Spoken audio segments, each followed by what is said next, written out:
Hello दोस्तों, स्वागत है आपका नए वीडियो में नए टॉपिक के साथ। आज का टॉपिक है कंडेंसर।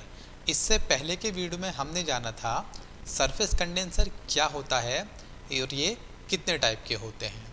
इन्हीं सरफेस कंडेंसर में से एक होता है डाउन फ्लो सरफेस कंडेंसर।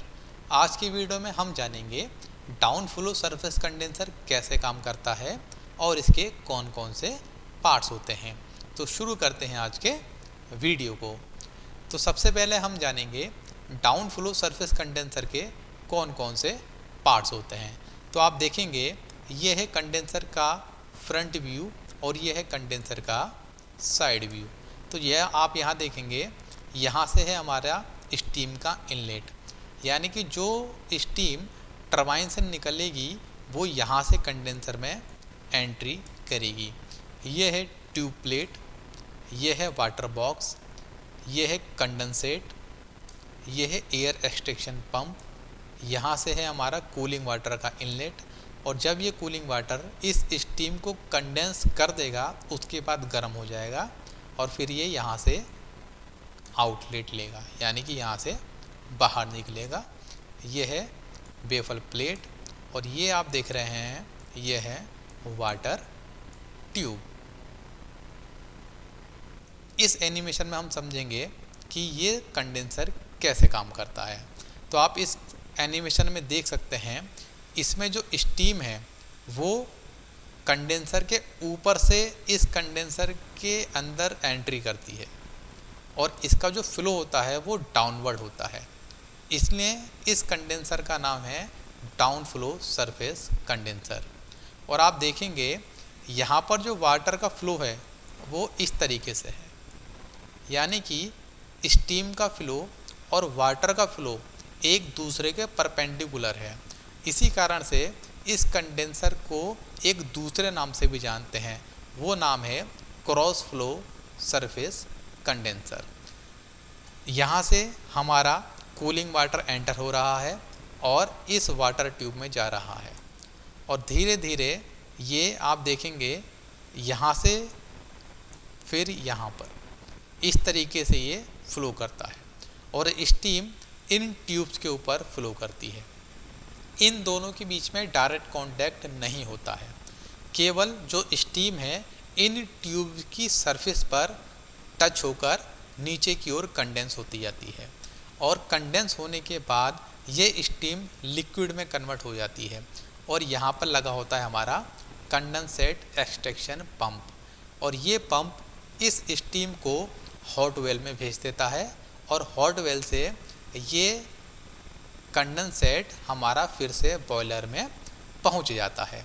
और आप देखेंगे यहाँ पर लगा है हमारा air extraction pump. Air extraction pump का काम होता है कि अगर कंडेंसर के अंदर कोई एयर है उसको बाहर निकाले, और बेफल का काम होता है हमारा कंडेंसर की ट्यूब्स को सपोर्ट देना और यहाँ पर एक पार्टीशन करना।